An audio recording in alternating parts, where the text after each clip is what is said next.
Olá, estudantes da educação de jovens e adultos. Neste vídeo nós vamos falar sobre as fontes da história, fontes escritas e fontes orais. Afinal, o que são fontes históricas, né?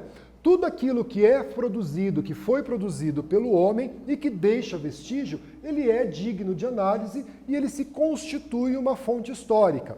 Em um passado recente, a história concebia somente os documentos oficiais escritos como fonte histórica.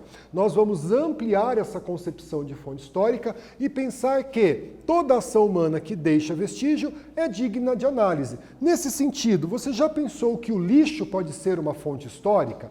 Então, o lixo produzido por uma sociedade, o lixo produzido por uma comunidade, ele se constitui de uma fonte histórica. O que essa sociedade comia? Comia produtos industrializados, comiam produtos naturais.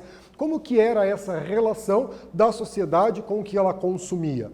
Nós vamos ter as fontes históricas escritas, Então aqui a transcrição da carta que Caminha escreveu ao rei de Portugal quando chegaram aqui no Brasil em 1500. Então ali a feição deles é serem pardos, um tanto avermelhados, de bons rostos e bons narizes, bem feitos. Andam nus, sem cobertura alguma. Então, como os portugueses perceberam os indígenas quando chegaram aqui, uma fonte histórica escrita.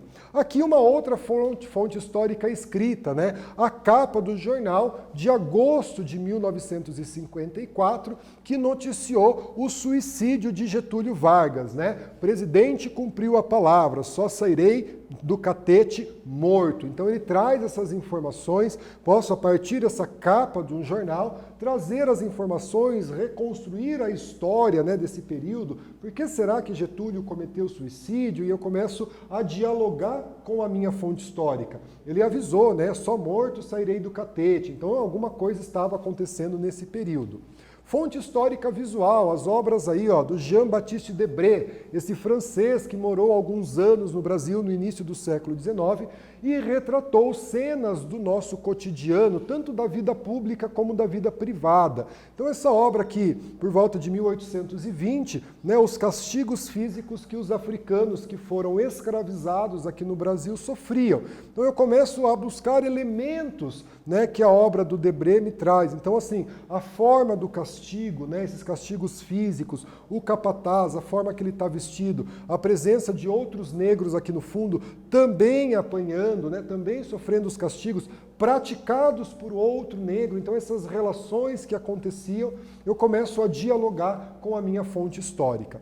Aqui uma fonte histórica visual, A igreja matriz da paróquia Nossa Senhora da Piedade em Campo Largo, Então eu começo a pensar nessa construção religiosa, muito provavelmente católica, cristã, e o diálogo que essa fonte histórica me permite, muito provavelmente uma comemoração importante da igreja, o número de fiéis fora da igreja, o que essa arquitetura representa dentro da construção dessa religiosidade. Então a gente vai dialogando com a fonte histórica. A fonte histórica oral, olha a importância da fonte histórica oral. Músicas, cantigas, relatos, são fonte histórica oral. Aqui uma entrevista, o uso do gravador, a gente entrevistando as pessoas que trazem para a gente esses relatos, trazem essas informações a partir da oralidade. Então vejam quantas fontes históricas nós temos acesso, quantas fontes históricas nós temos em casa.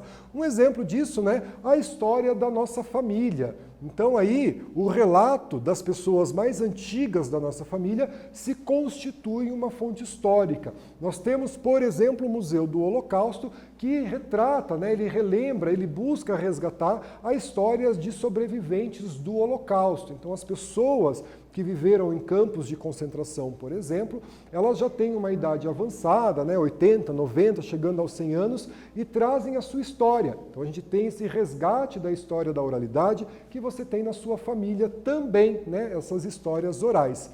Nesse vídeo nós falamos sobre fontes históricas escritas e não escritas. Espero que vocês tenham gostado. Até breve.